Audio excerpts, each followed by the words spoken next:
That's good to go. Wow, I'm so glad I'm able to actually remember how to do that now. It's twice now. So that's good to go. Wow, I'm so glad I'm able to actually remember how to do. All right. Yep. Go ahead and share this out. So it is 8:02. We're on 8:02. I don't know what freaking episode we're on.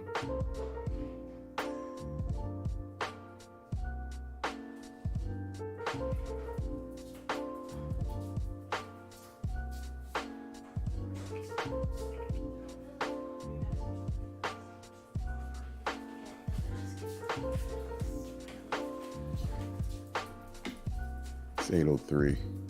He's got to update that.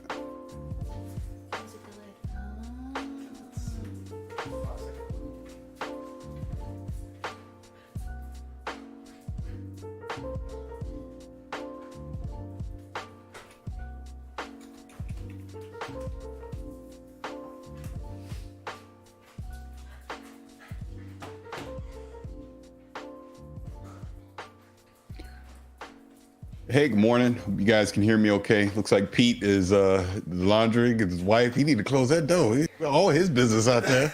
She was like, you better take that damn laundry out. You better put it up. Look at her. Look at her. She's like, you better hurry up. Dog on you too.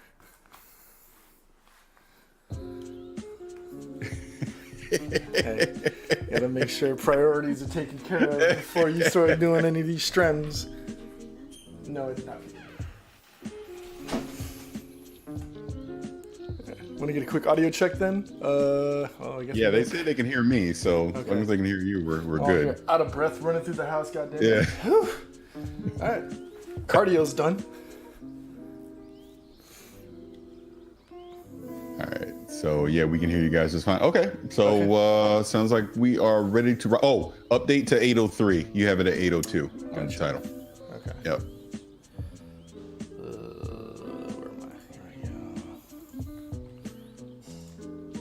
Morning, everyone in the Twitch chat. Thanks for hanging out. No Danny this week, thank God, so we can actually talk about something without. Look, guys, relax. It's okay. We're good. Everything's great. Everything. All games are great. That's Danny. We're good to go. Title is changed to 8:03. Hanging out with freaking Mario Lopez all weekend. And Michael Myers.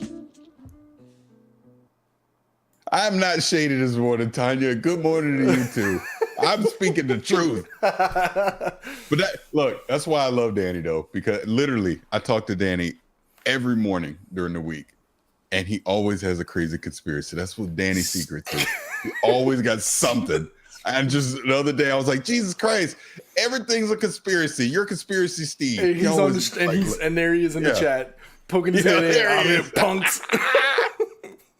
He's always like, Paris, look, now what if blah, blah, blah, blah, blah, blah, blah, blah, blah, blah. I'm like, my God, it's Danny's secret. Everything's a secret. All right. So we're good? Yeah, we're Gucci. We can, all right, here we go. Whenever. All right, we're going to start it up. And you're listening to episode 803 of Gamertag Radio. I'm Paris, and this episode I'm joined by Pete. Hello. Good morning, everyone. Danny is not here for this episode. He is actually in Los Angeles. I believe he's probably back at LAX at this point. He was here all weekend for Hispanicize, I believe I'm saying that correctly. And apparently him and Mario Lopez are best friends now, and maybe he's flying back home on Mario Lopez's private jet. Oh my God, this is hilarious. Nah, but yep. It's just so funny because he was at the event all weekend, great thing, for the Hispanic community here in Los Angeles. And he'd sent out pictures. Yeah, I won with Mario Lopez. I'm like, oh, that's cool. And I'm looking at his Instagram. I swear, every picture, Mario Lopez is in the background somewhere. I'm like, is he hanging out with this guy all weekend or what? Then he had fun with Perez Hilton. Michael Myers was stalking him all through LA. It was hilarious. But hopefully he had a great time, and he can talk about that on the next episode. But before we get into this episode proper, Danny, let everyone know where they can leave us feedback. All right. And also to mention, you can find us over at gamertagradio.com. You can find us on Audio Boom, iTunes, Google Play, Vettrex Media, Spotify, ColecoVision 2000. We're everywhere. You can find us on your favorite RSS subscription service. You kill me every time. You kill me every time when you throw the Vettrex in there, just like... You know, hey, I'm from the 80s, man. That was my stuff. Look, back in the 80s, my mom, I remember this vividly. This had to have been 84, 85 up in there somewhere. She got me the Vettrex like randomly out of nowhere. I didn't even know what the hell a Vettrex was.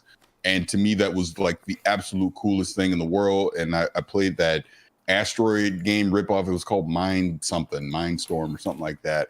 And then there was like the game that was like Berserk. I had that, and there was a third one I can't remember. I used to play those things all the freaking time. And then Vettrex went away. And then the ColecoVision I never had, but one of my neighbors had it, and I thought that was the coolest damn thing ever because the Donkey Kong on the ColecoVision was way better than the crappy Donkey Kong I had on the Atari 2600. Smurfs was a game on there. There was this other game called Frontline, which was amazing. Yeah, it was awesome. And then I remember I had another friend that had the Commodore 64. I used to play that all the freaking time over his house. And then eventually I got the NES. Mid 80s gaming, you know, we look back at it now and it may look cheesy, but dude, that was the birth of the modern video games that we have now. And dude, that was a sweet spot for me because I was like, 11, 12, 13 years old up in there somewhere when all that stuff was coming out. So yeah, dude, it was freaking awesome. Honestly, of all the consoles and stuff, the Vettrex is the one that I actually had to look up when you brought it up because I was like, I don't recall that. I literally had to look it up, and I just put it up in the Twitch chat right now. And did that controller, like, was that built into the monitor itself? Yes. That was the thing about the Vettrex. It was literally its own self-contained video game system because it had its own monitor. Like you said, that controller was built right into it. That's weird. And I was reading the history on that. God, now I forget. I'll have to do more research to properly say this, but it was a happy accident that whole thing came together. It was a couple different manufacturers that came together that created that Vettrex, and I guess it actually had some success early on, and then typical 80s, the company got greedy and tried to do more than it should have, and that's why it went out of business. I'll do more research on it again. I remember reading that a little while back. But before we get into the show proper, Pete, how are you today, sir? I'm doing a tad salty. Our University of Miami Hurricanes lost to, I don't know, some like tier 4 like football team last night, so I'm a tad bit upset. But aside from that, sticking with the games concept, I'm on the fence, bro. I'm on the ledge. I don't know which side to roll, if I need to go blackout, if I don't go blackout. This is the first Call of Duty title I think I've actually hesitated on buying, but like I'm like teetering. I don't know. And like I've got friends that are like, dude, you should get it. Hell, my son bought it. The last person I expected to buy it. And so I'm like, wow, if my son bought it and he's enjoying it, maybe I should take that next step. And so I don't know. I'm on the fence. I don't know if I want to do it, or I don't know if I'm not going to. I have it downloaded. I downloaded all 65 gigs to update my file. So like it's there and waiting. I just don't know if I want to, take that next step. Okay. Let's just dive right on into this thing. Yes. So full disclosure, thank you, Activision. They sent me a review code for the PC version of Black Ops 4. So I've had it since Thursday night, and I've only played Blackout. I have not touched any other mode in there, zombies, the multiplayer proper, or whatever. And to bring this all the way back, this isn't really a review. This is just kind of early impressions. When Danny and I went to that reveal event back in May, if you guys remember that episode, I said then it's okay that they're not doing the campaign, because the truth of the matter is I've not completed a Call of Duty campaign since Modern Warfare 3. I just don't have the interest in it anymore. I may have started a few of them, get into it halfway, I lose interest because I feel like it's the same thing, rinse and repeat. Look, the production values in the campaign, the cinematics in the campaign have always been industry leading. in Call of Duty. That there's no question when it comes to that, right? That's the one thing that Call of Duty does better than anyone else, in my opinion. They really make you feel like you're in the middle of a conflict with that stuff. But it really started to become cookie cutter as far as me, the player, pointing my gun at enemies, like the AI and the enemies, just the things that they're doing in the campaign always felt very scripted versus I mattered. Like I felt like I was just a part of the action and not actually influencing anything that was happening. I was just following a script to the end of an encounter, and that's really all it was, right? Depending on my difficulty, how much resistance I got. So I didn't really care about the campaign, even back in May. But I thought it was risky that, all right, they're fleshing out zombies more. The multiplayer, we played the multiplayer. It was fun, but again, kind of more of the same. And that's kind of where my thought process was with Call of Duty coming out of that event, leading up to where we are here in October, that it's still going to have its audience because there's still people that love that multiplayer. There's people that love that zombies mode. But what is Blackout? What are they going to do with this Blackout mode, with this Battle Royale mode? Because if they can pull it off, I'm in, right? So that beta came out. I played it on every damn platform that it's available on because I wanted to get a feel. Played it on PS4, played it on Xbox, played it on PC, played it on Coleco. No, I'm just kidding. But played it on everything. And I was like, wow, this is really freaking good. So my interest went from sub 50% to probably 85% plus. Like, I want to play this game. And I knew I didn't want to do it on console. I wanted to play this mouse and keyboard on PC because I felt like that was going to be the definitive version of what they were doing with this Blackout mode, with this Battle Royale mode. Not to mention, Activision, Treyarch, I forget the studio that actually did the PC port, but they put an extra emphasis on the PC version. They put it on BattleNet, very similar to what they did with Destiny 2 a year ago, and that turned out to be excellent. So I was like, I want to do this. This is going to be excellent. So flash forward to where we are now. Been playing it since Thursday night. I've actually only done solos. I've not done duos, quads, nothing yet. I've only just rolled in solo just so I can get a feel for it. I freaking love it, man. I really do. I think they're clearly the number 2 battle royale game in the world right now. And depending on your tastes, they're number 1. If you're not a Fortnite guy, but you love that PUBG experience, they're doing it better than PUBG, in my opinion. PUBG is a slower experience. I get it and all that. People, part of the appeal to it are some of the bugs and everything. But Blackout for me has been a virtually bug and lag-free experience so far. The map size is great. It's like when I started playing, there was only 88 players. I know people are saying now you can get over 100. I know Treyarch has already come out and said they're going to be adding more modes and just different scenarios and things that you'll be able to do in it. This feels like a mode that is going to wind up being a smash hit for them. And it's going to kind of set the tempo for what Activision does with Call of Duty moving forward, because next year, who I don't even know if it's Sledgehammer, Infinity Ward, or whoever's making the next Call of Duty, they're going to have Blackout in that Call of Duty next year. Not to mention, with this mode, does it just simply now we move on to the next one a year from now, or does Activision try to do something where they literally break Blackout into its own thing? I mean, I will be very curious to see what they do a year from now, with this mode. But it is clear to me this is going to be, I shouldn't say this is future Call of Duty. Obviously, the multiplayer is still going to have its place. I would expect campaign comes back, maybe, or do they can it all together? Again, the point I'm trying to make is like IGN even or do an experiment with this where they're going to review each mode of Call of Duty individually now, which I think is fantastic. But it also raises the question that I'm saying now, could we see a split? Could we see them break Call of Duty up into specific modes and sell them separately versus doing them as an all-in-one thing? I'm very curious of your thoughts on this, P. And I will end what I'm saying by this. If you have it downloaded, I know it's $60. I know you love the Battle Royale mode. I know you love PUBG. I think this has a place in your Rolodex. I do. I really do. I think this is.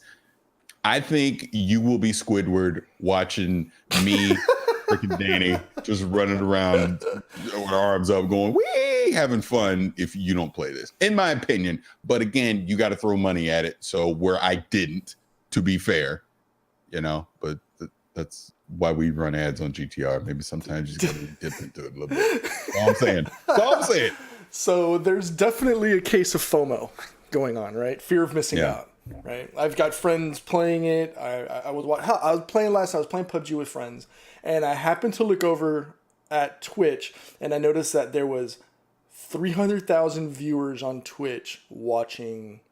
Yeah. Call of Duty Blackout. Yeah. I think Shroud had something like 25, 26 hours nonstop streaming. Ninja was playing Call of Duty. PUBG had 8,000 viewers. I had never seen PUBG with that low of a number count ever. But yet I was still playing PUBG. I don't know. There's a strong chance that I'll probably pull the trigger sometime today, just so I can play with friends. Hell, maybe even play with my son if he so deems me worthy to play with him, right? Because he's at that age now.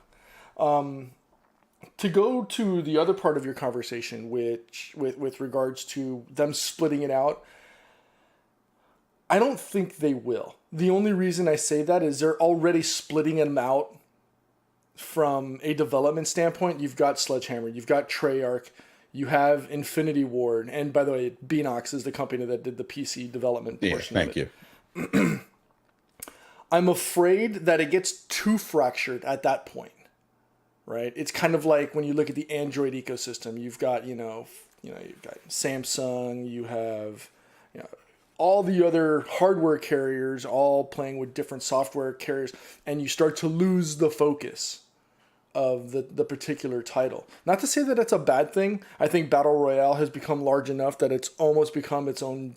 It's outgrown its subgenre title, right? Because it came out of the shooter, and now it's literally its own thing. I don't know. I think it's real difficult to say that it's definitely being or that it should get split out into its own. Mm-hmm. And that's the only reason why. I just think it's going to get over fractured or just too fractured to the point that people start to lose focus. I would love to see the campaign back. I might be in the minority there when people say, that the campaign wasn't necessary. I actually had a process when I played Call of Duty where once I got the game, I went straight into the single player and I finished the campaign, and I wouldn't touch the multiplayer until after I finished the single player, just to get it out of the way, because I didn't think I would ever go back into it if I just jumped straight into the multiplayer. So, do I miss it? Yes. I played I played the single player campaign in World War II, and it was okay. But there's not a lot of people that play the or that play Call of Duty for that. So that's why I think that I'm in the minority. As far as Blackout, watching it play, and not to say that it's without its issues, because I've watched, apparently the netcode potentially is on the same level as the same issues that Call of Duty, or not that PUBG and Fortnite had upon launch. So there's people complaining about netcode. There's obviously people saying that snipers are totally underpowered and that they need to get fixed. Obviously, game just launched 72 hours ago, so we need the developers to work on that, test it, and push it out for a patch. I don't know, dude. I am so testy. I may just have to dip into the card and just say, F it, and we're just jump right in. And I'll be able to play with you. Hopefully, do some duos. Yeah, that's what I'm saying. That was also part of my reasoning for going on PC as well, because you and in our Discord family, a lot of PC players on there, and like I said, to me, it just feels like the right way to play this mode. And while it's not PUBG, I still had the intense moments that a PUBG can give you, especially playing solo. Man, you hearing sounds, you're like, wait, what was that? Where's that coming from? You know, that kind of stuff. And then just hilarious things now with the vehicles. Like there was one match I played early on where, you know, I'm just riding around the dune buggy and doing my thing. And then I saw someone had left a helicopter, and I snuck in the house because I could see he was in the house, took him out. Then I took his helicopter and I'm just flying around, and dude like literally shot me out of the sky. It was hilarious. But that was fun to me though, to be able to have that option to do stuff like that. So I'm enjoying it. Like I said, this game a month ago was not even on my radar with all the freaking games that are out right now. It wasn't on my radar until that beta for Blackout. Right.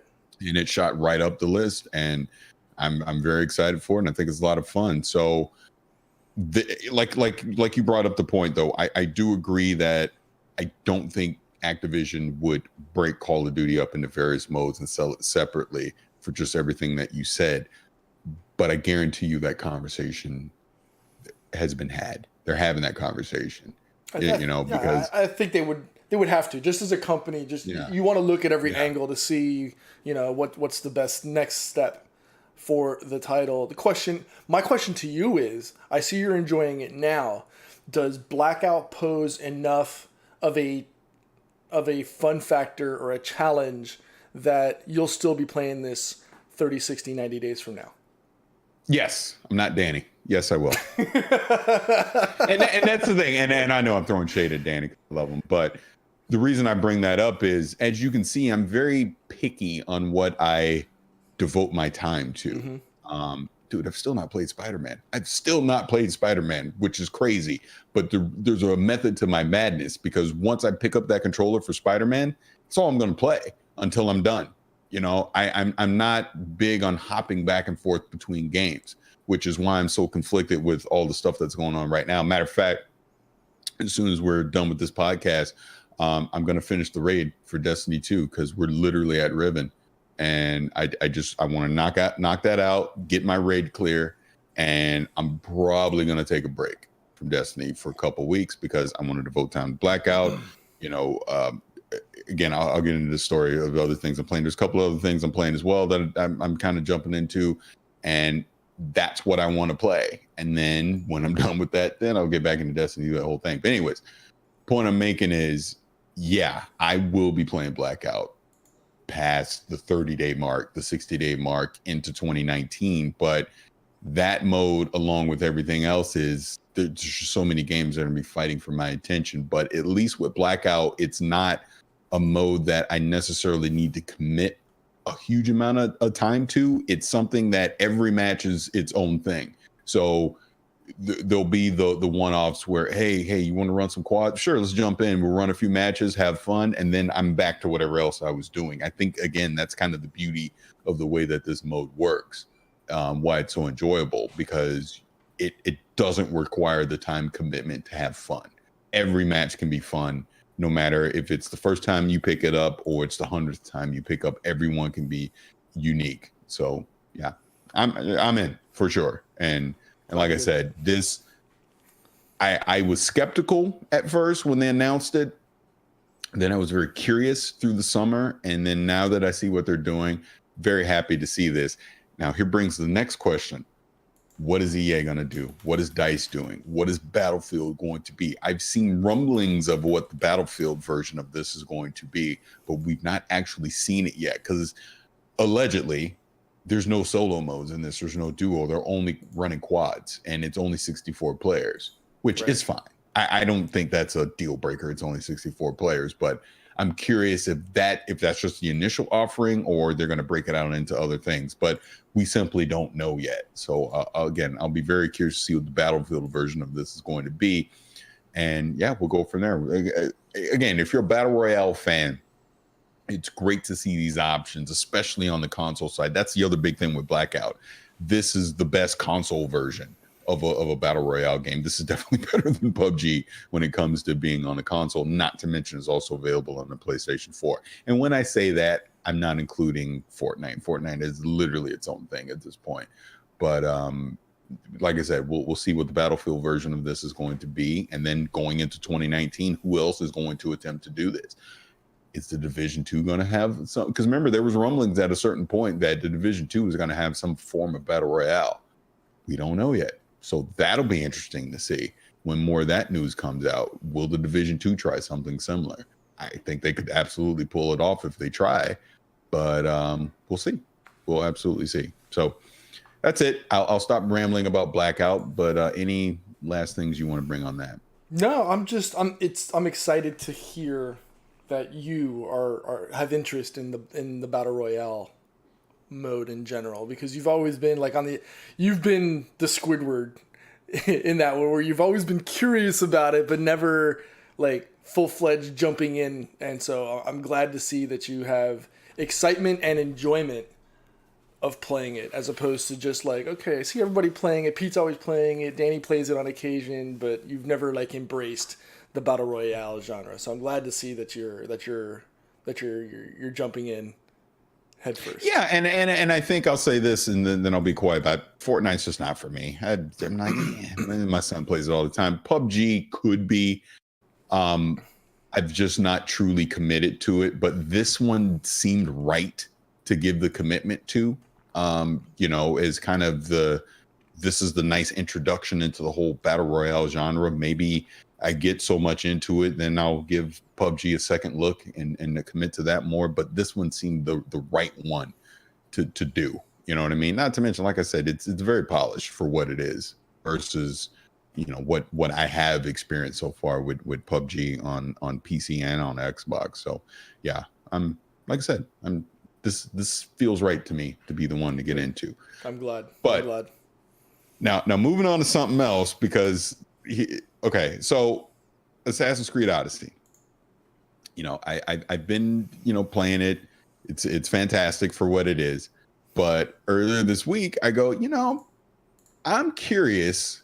How does The Witcher 3, like, I want to go back and play The Witcher 3 just a little bit, just a little taste, to see how it compares to what Odyssey is right now. Like, how far has the open world RPG genre come since it was introduced, really? I mean, in this form, I should say, by The Witcher 3. What do the advances look like? I'm going to go jump in and play a little bit. Pete, I'm playing The Witcher 3 again. It's still the GOAT. It is. And this is not a slam on Assassin's Creed Odyssey or Origins, because they're both good. They are solid games. They're really good games. CD Projekt Red simply does it better. And I think, and I kind of alluded to this on the last episode, in comparison, the writing is not on par with what CD Projekt Red has done. With it's just not. I mean, side story wise, main story, I feel more committed. I care more about that world and characters in The Witcher than I do with Odyssey. I just do. It's just a fact. And like, I'm not saying, I've beaten Odyssey and I've seen everything. Maybe that changes, but I know what The Witcher is. I played that game multiple times. And I've said, like I said, and I said it from last week, because even from jump, I could tell story wise, it was not going to be on par. And then going back and actually playing some of it again, it is definitely not on par. Hell, even with Thronebreaker coming on the 23rd, and just looking at how they're telling that story. Again, we're just talking story. We're just talking voice acting at this point. That's even better, in my opinion. And I know some people will disagree with that, but long story short, it just makes me even more excited for Cyberpunk, what we've already seen with Cyberpunk, and just the commitment to storytelling that CD Projekt Red has shown. Imagine what they're going to do with Cyberpunk, because look, when Red Dead comes out, that's going to take this open world genre to another level. I fully expect Cyberpunk to be on par, if not surpass, whatever Rockstar's doing with Red Dead by the time it comes out in 2020. So I'm excited. I don't want that to come off as either a slight to it's not Odyssey, because and it took a lot for me to change my direction and my opinion on Odyssey. Odyssey in and of itself, if you isolate it away from all of the other comparisons, it's a really good game. It actually changed the way I played an Assassin's Creed title, because I always went in with the same mechanic mindset, right? You go in, you take out your opponents, and then you go through. But this one changed the way I play, where now it's more movement based. It's very reminiscent from a movement perspective to something like Arkham Knight, where you're as Batman, you're sliding in from attack to attack on different enemies, and just the character animations because I'm playing with as Cassandra, as she goes through her motions to attack and swing her knives and stuff like that. It's phenomenal.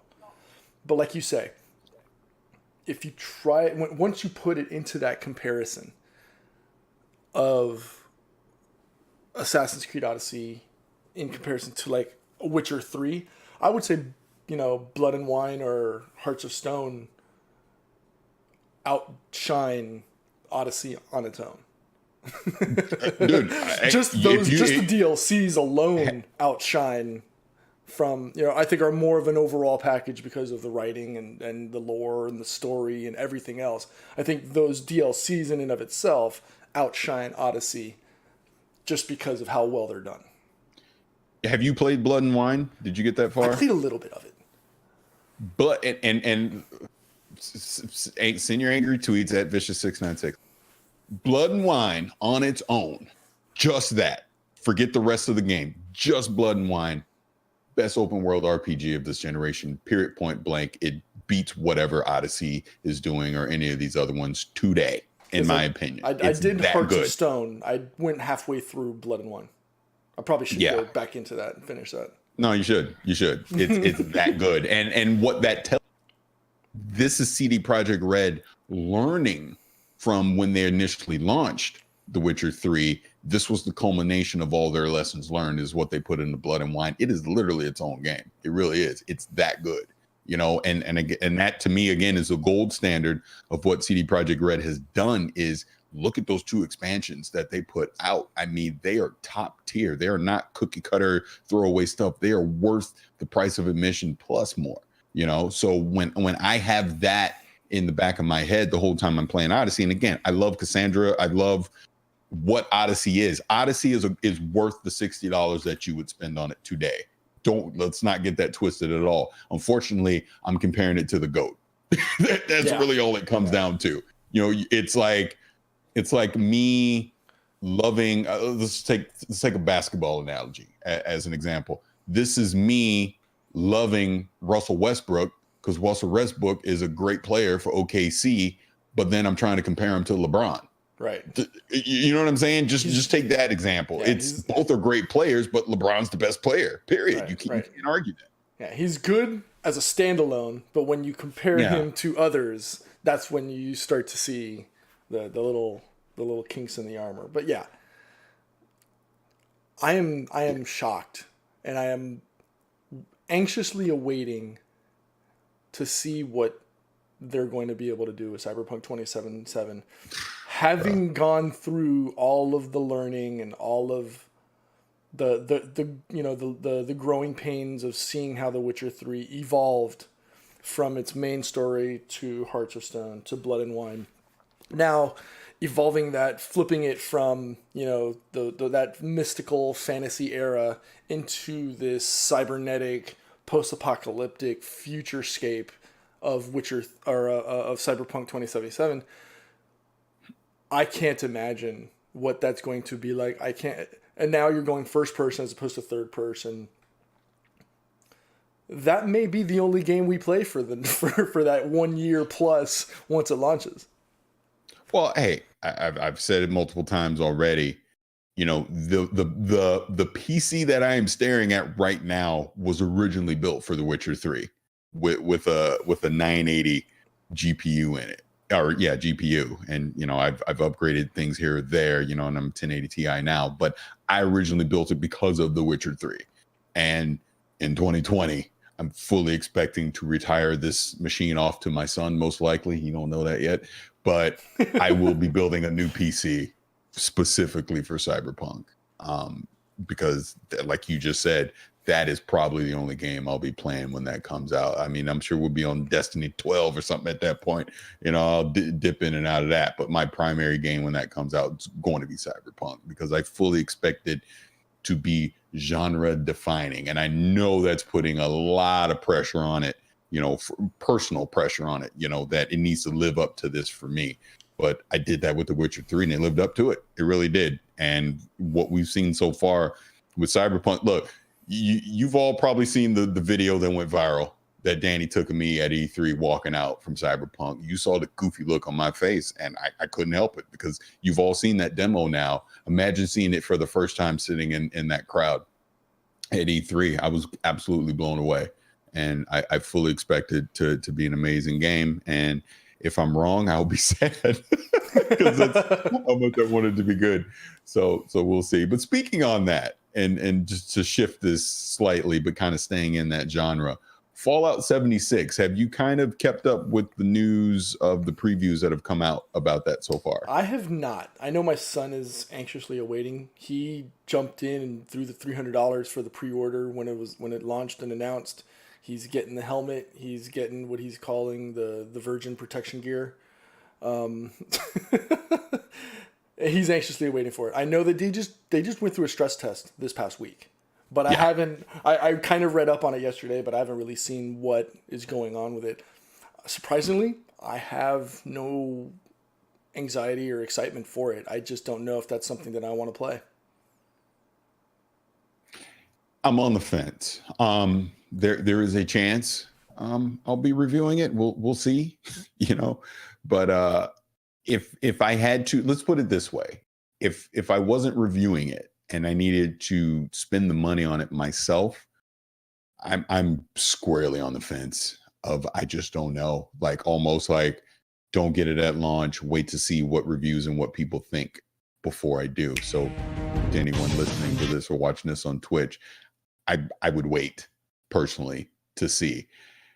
The previews kind of fell in line with what I was thinking, that once you go out into the world, it's kind of empty. And look, and that's what Fallout is. I get it. But the whole appeal of Fallout, for me anyways, had been the exploration of the world and finding new things and running new enemies and going into new cities and meeting the NPCs and just the quests and everything that go with it. A lot of that has seemingly been stripped out to kind of create this online co-op world experience and just the way that you have to handle, if I do encounter someone, they have to engage you. Like you can kill anyone you want, but if they don't engage you, it takes longer. And then if you do kill them because they didn't want to fight you, now you're a wanted person on there. Just, I almost feel like this is going to get old, man, because there's just going to be people that are in that world to just be a complete a-hole. And at some point, it's going to strip away what made Fallout. You know what I mean? Right. So I don't know. I don't know. I really don't know. And like I said, I'm very on the fence if this is going to work or not. And look, Bethesda's even admitted this is new for them. This is them listening to their community for something that they potentially may want it and them trying. So I applaud Bethesda for trying. They're not in the slightest pretending that this is Fallout 5 or this is the next version of Fallout. This is an experiment for them. And if it doesn't work, they won't do it again. I mean, I think it's really that simple. So again, we'll see. But I'll say this. Let me see. Let me try and go down the list here, Pete. Forza Horizon 4, Call of Duty, Black Ops 4, Tomb Raider, Red Dead. Freaking, if you're into it, Destiny 2, then there's the freaking Thronebreaker, Smash Brothers is going to come out. There are so many gosh darn games out right now. Not to mention on the sports side, Madden, freaking NBA 2K, NBA Live if you're crazy. Battlefield's coming out. There's so many games. Is this the one that you're going to invest your time into this holiday? Is it? Only you can answer that question. Oh, and I'm not even mentioning Creed Odyssey, that too. There's so many games that are fighting for your attention right now. Are you going to invest your time and money into a game that is admittedly an experiment? Only you can answer that. For me, not necessarily sure I will, at least not right away. Like I've said before, I'm to the point where I'm afraid to pick up Red Dead on the 26th because that's probably all I'll do when I pick it up. So I really feel like I want to wait a good month or so after launch before I even invest in it, because I want to try and get through all this other stuff first. So I don't know. And you missed a couple in there. Starlink comes out next week. Oh my God. Matter of fact, if you're watching this on Twitch, that box behind me is Starlink. Yeah. All the stuff from Starlink that Ubisoft sent me. I actually have to download that and start playing that here tomorrow. WWE, Mega Man 11. There's so many titles coming out in the next 90 days that it's going to be really, really difficult. Darksiders 3, if I want to say. It's where do you devote your time? Hitman 2. I didn't even think about that one. There's just so many titles right now that it's going to be really hard to budget time just for the video games. So if you want to jump into Fallout 76, that might just have to be all you dump into for the next, 30, 60, 90 days. Just because how do you split enough time? Unless you're like a full-time streamer, how do you split up all that time to directly focus and get the full enjoyment and appreciation of a game? You can't. You can't. It's nearly and that impossible. brings back, and to kind of bring this back full circle, the way we start off, like about gaming in the 80s. Dude, back then, you get 1, maybe 2 games tops a year. That's it. And you playing the hell out of that game, until before you move on to the next one. We're in different times now. And look, people listening to this, watching this, us, we're a different breed. We're more hardcore gamers because we're more apt to pick up 4 or 5 plus games a year and play them. So we're talking about all these games coming out right now. The average person, they're maybe picking up 1, maybe 2 this holiday. They're not really picking up all these games that we're talking about and playing them. So again, that kind of brings it back to the Fallout thing. For that person that's going to be super picky on what they pick up and play, is Fallout really the one that you're going to invest in? I don't know. I'll say this for the record. I personally think, and I could be wrong because I was wrong about Assassin's Creed Odyssey, because trust me, Danny couldn't wait to throw that information in my face, because Odyssey is selling, is it the highest selling Assassin's Creed in X amount of time? I forget what it was, but it's doing very well right now. And I didn't think it would, because I thought a lot of people were like, man, Origins just came out a year ago. I'm not picking this up. I was wrong. Always willing to admit when I was wrong. But I think, and could be wrong again, Fallout 76 should not be coming out in November. This should have been a summer game for them. This should have been an off-season game for them. This shouldn't have been their tentpole game this holiday coming for Bethesda.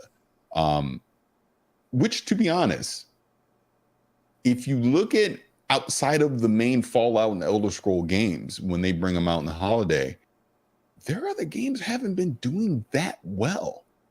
Like, look at Dishonored 2. Dishonored 2 didn't do that well. And they put that out in the holiday, which was a great game. Yep. But a lot of people weren't picking that up. And that's what kind of the point I'm making. It's not that Bethesda makes bad games, but when they put it out in this rush of the holiday, they tend to get lost in the shuffle. And I think Fallout 76 maybe falls into that, but maybe it doesn't, because it has the Fallout name in it. I don't know. We'll see. I just think when we look back at the NPDs for Fallout 76, it's not going to do as well as we potentially think it would. And if I'm wrong, I'm wrong. But that's just me. Again, we got the Monster, Red Dead, Call of Duty, all that stuff coming out. So we'll see. Which, by the way, I know I'm shifting gears here. Speaking of Red Dead and just how everyone just got the hell out of the way of it. Even Call of Duty, like, we don't want none of that smoke. We're coming out early, right? They even got out of the way of it. I still, and Danny and I were having this conversation offline. I still think when we look at the numbers head to head, and I'm talking this year, I'm not talking long term, I'm talking just the initial launch sales. I still think Call of Duty does better than Red Dead initially. I still think that IP has enough swag that, oh my God, I can't believe I just said swag. I'm almost 45 years old and I said that. Anyways, I still think it's going to be very strong. And again, it's going to be close either way. Right. But I think Call of Duty is going to be a very strong launch game. I think, obviously, Red Dead in the long term is going to be an absolute monster that is going to stay in the top 10 for years to come. But I do think Call of Duty, they did the right move by, let's get out in front of Red Dead. We still have the name. We got this new mode that has great word of mouth. I still think people are going to run out and pick it up and play it. And then obviously you're going to get your Red Dead people. But like I said, I still think Call of Duty winds up being for the holiday sales the number one game this year. What do you think? That's a bold statement, Cotton. I think I'm going to agree with you on that one, just because Red Dead Redemption has a long history of popularity with a certain generation of gamers, but that generation is the one that is probably going to pick up this next one. When you put into comparison, and this actually ties into the conversation we just had about the plethora of games coming out at the tail end of 2018. Think about a lot of, and I hate to say just the kids, probably the better term is the demographic of the players that are going to be picking up titles at the tail end of the year. Those are going to be the ones that want to play the constant, the rapid fire battle royale Call of Duty. They're going to want to play Blackout. Look at everything that's going on. Yes, Red Dead Redemption is a totally different beast, especially when you look at how GTA 5 has done over the last 5 years. I think over the long run, I think GTA 5 will be the one that does better than Blackout, but I think that initial... You mean Red Dead? What's that? No, Red Dead Redemption 2 is going to be, over the long run, is going to be the bigger number dropper. It's going to be it's going to have more online sales and everything associated to it. But I think if you just go that first 30-day launch period, I think Blackout 4 is going to have the higher number just because it's the tried and true. People may be hesitant to go into Red Dead Redemption 2 because they don't know about the title, they don't know about the IP, they don't know about the franchise, they don't know what's in store. I think a lot of that is also going to be predicated on the fact that there's not going to be a PC release initially. Going back to our other conversations, we don't know if there's going to be a PC release, and if there is, we don't know when it's going to drop. And I think that's going to affect that initial launch number. Whereas Call of Duty, you don't have that problem. It's on all platforms from a next gen perspective, from PlayStation, Xbox, and PC as well. Yeah, I mean, and that's kind of the thing. Like you mentioned the PC version, and this is where Red Dead, I think, has the long shelf life because idiots like me will double dip. I am. Just tell you that right now. I'll be getting the PC version of Red Dead when it comes out. Oh, I gotta have it. Even though I never got Grand Theft Auto 5 on PC, I never did. I got the PS4 version. Well, was it the 3? Anyways, I got one of the old gen versions, but then when it came out on PS4, I also got it there as well. But I didn't get it on PC. I'm like, I'm not triple dipping unless it goes under $20, and it's never gone under $20. I've looked. Yeah, and I know there's some chatter in our Twitch chat right now disagreeing what we're talking about, which is fine. And again, could be wrong. What do I know? I don't know nothing. But I just think Call of Duty has been the GOAT since 2007, right? Every time you look at the end of the holiday numbers, it's the number one game. It's Call of Duty. No matter how good or bad it is, it's always Call of Duty. I've been to these world championships. I see how rabid that fan base is. And I'm just telling you right now, that name still sells.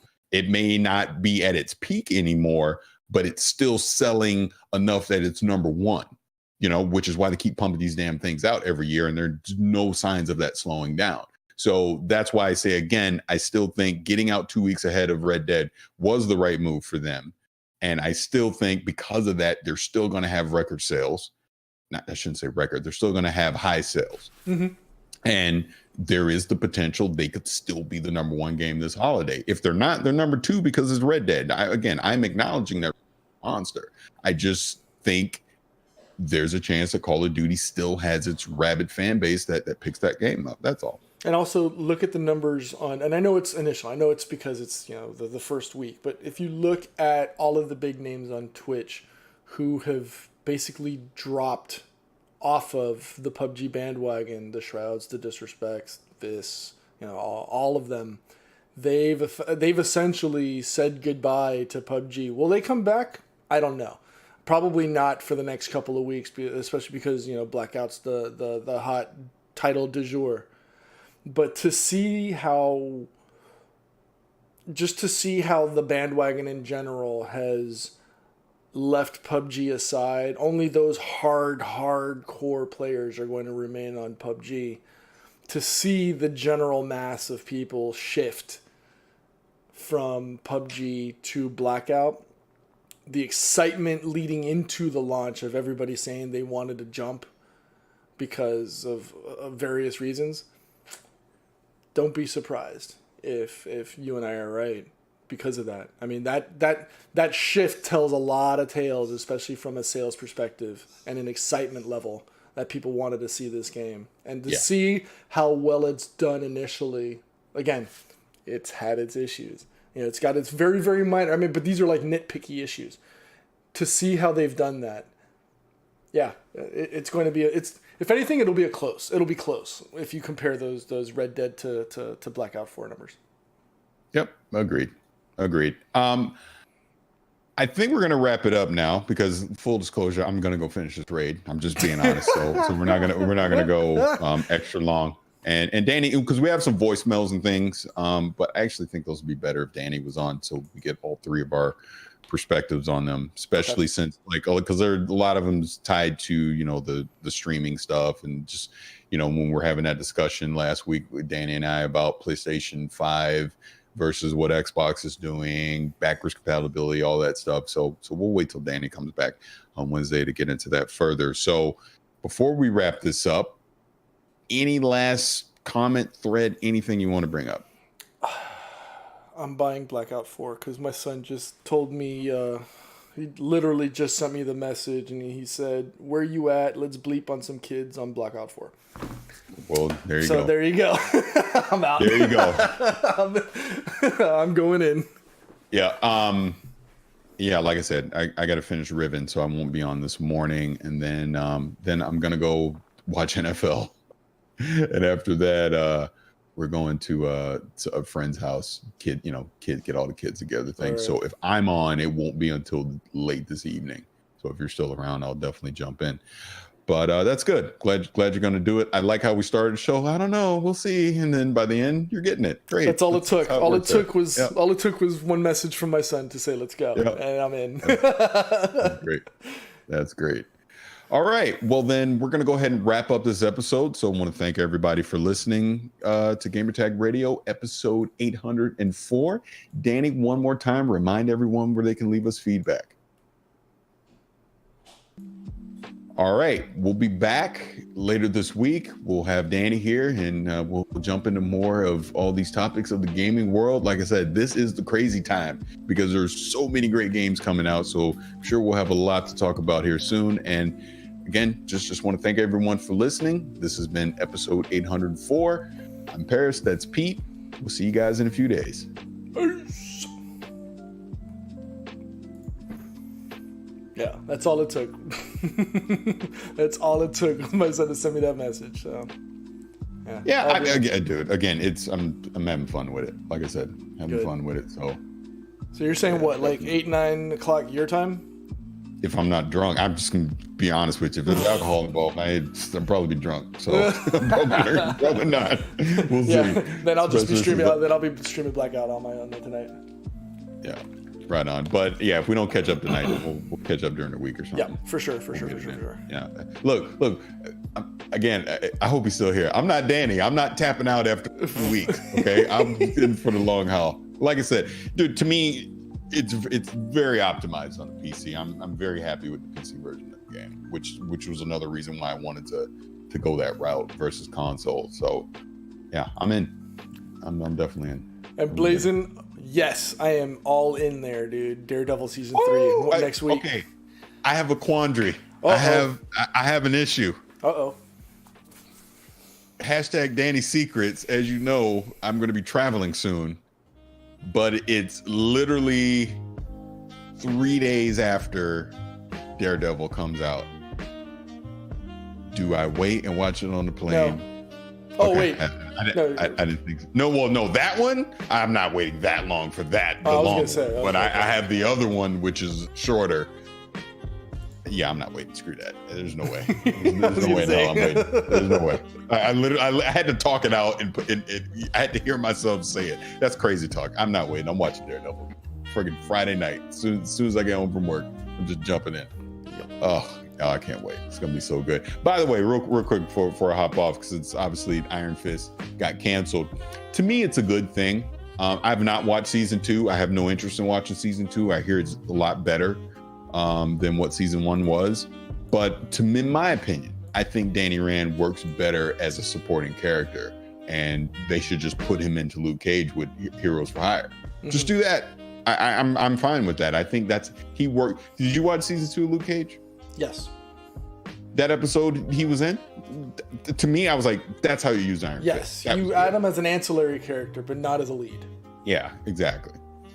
So. Yeah, and Cool Kev was saying season 2 was better, but I mean, you could only go so low with season 1. So anything after that had to have been an improvement. So honestly, I'm not surprised that it was canceled. Surprised they actually did a season 2, consider all things considered, but I think they threw enough money at it that they had to give it a chance.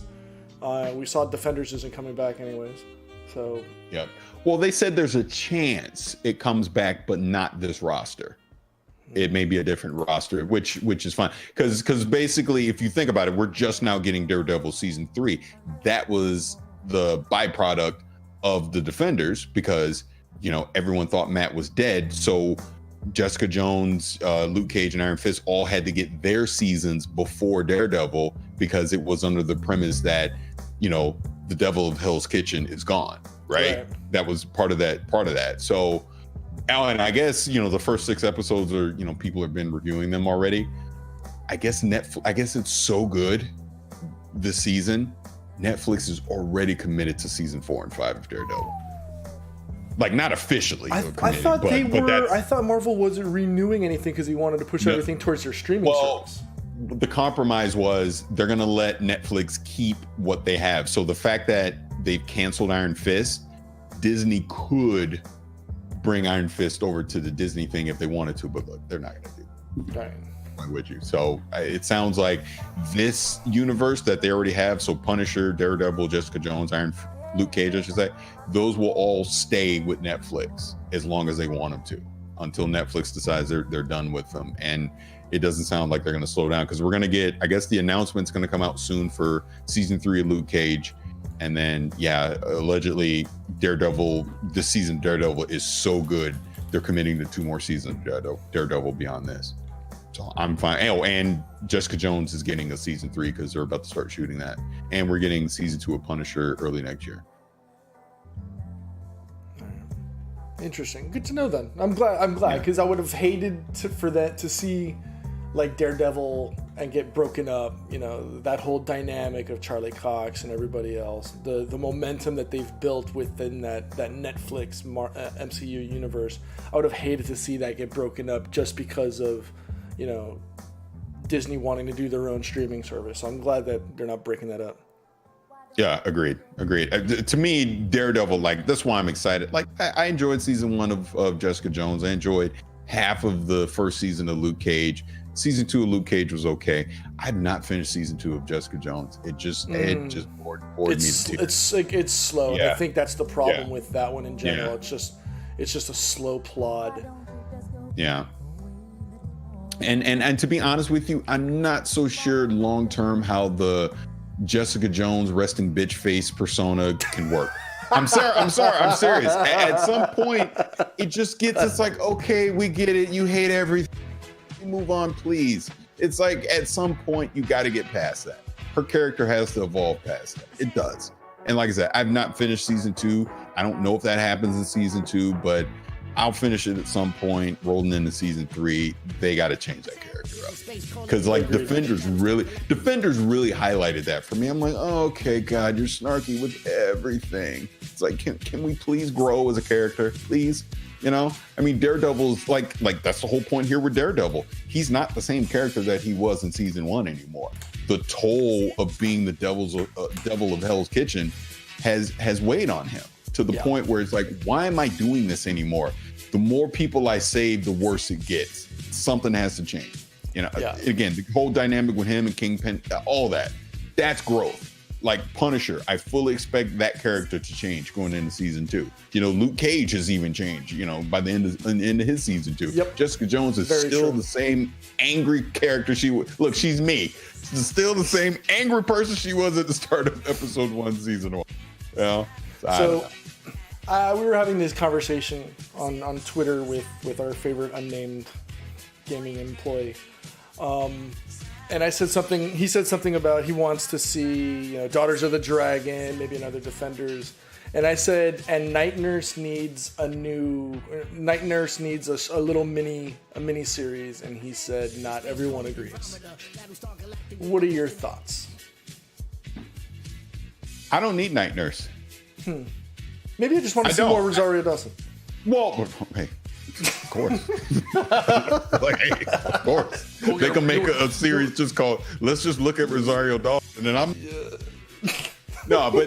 but Night Nurse, I feel like they've interwoven her enough throughout this whole Netflix Defenders universe that I don't need her spun off into her own thing. I think if anything, it was very smart of them, or smart of her, to give Night Nurse a break, because I guess she's not in Iron Fist. And supposedly she's not in Daredevil at all either. So I actually think that's a smart move. I don't know. That's just me. I mean, to me, she's kind of she's not Sam Jackson, not Nick Fury. She's who am I thinking of for the everything? That's kind of always in the background of everything. I don't want to say Nick Fury, more Agent Coulson.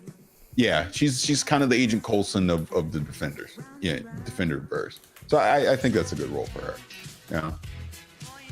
All right. I just sent my audio to Danny. I'm being hailed to jump in for the raid. I want to get this effing clear so I can say I did it and I can be happy. And then I can go play these other damn games. Yep. it's so many freaking games. It's crazy. But all right, all my stuff's good. And everyone in Twitch chat, thank you for hanging out. Really appreciate it. I assume this episode will be out Monday. I know Danny's traveling back home, so I'm sure he'll have it out. I think he said at the beginning of the show he is on the plane watching the stream. So shout out to T-Mobile and Go Inflate, I guess, for letting him stream this. I was gonna say a quick shout out to everybody. Shout out to Cypher and INDG for the hosts. Nasty Bits for the sub prime, and one subset with the tier 1 8-month subscription. Shout out to everybody, dude. In less than 11 days, I will be headed to TwitchCon. I am so hyped. I will be doing a panel for Latin gamers. Shout out to Christina Amaya for the invite and the hospitality and everything out there. I am so stoked. This is going to be my first time out there, and I don't even know what to expect. I'm actually, part of me is somewhat like anxious. The other part is I'm terrified. So it's going to be interesting. So yeah, look, it's going to. I'm old. I'm old. I'm already there, dude, with the glasses. I'm old. Dude, so I have to wear glasses at night. Like last night, we were at the restaurant getting tapas, the menu. I was like, well, goddamn, I can't see that. So I had to pull up the glasses. Yeah, that's how it is. That's how it is. That's how I've been for like the last year, where I had to look at things and it gets progressively worse. It's like my eyesight has gotten worse in the 1 year since I've got my glasses. So it's welcome to being old, Paris. Dude, I'm freaking 45 in 2 weeks. Yep. And then 45. 2 weeks, and then 2 weeks after that is me. So yeah, I got you, bro. It's crazy. I don't know. It's just crazy. It's just crazy to think. I don't, and I guess it's a good thing. I don't feel 45. I don't know what the hell that means when you're 45. I guess when I was a kid and you're 45, you're old. But fine. Oh well. All right. Oh well. All right. Yep. Signing in now. And again, thanks everyone in Twitch, for hanging out. Really appreciate it. Yeah, that's it. And hopefully we'll be on Blackout tonight. Hopefully, if you're not too drunk. We'll see. We will see. All right, everyone. All right. Catch you later. Thanks, everyone.